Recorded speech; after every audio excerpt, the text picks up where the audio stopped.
மழை அடிக்கும் போஞ்சிருப்பில் செடி முளைக்கும் நான் பூவாக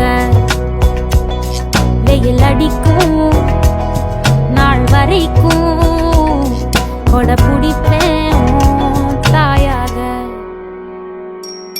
நீ நீ சொல்லும் கதை நான் கேட்கும் வர நாமாவும் மாய பறவைகளே.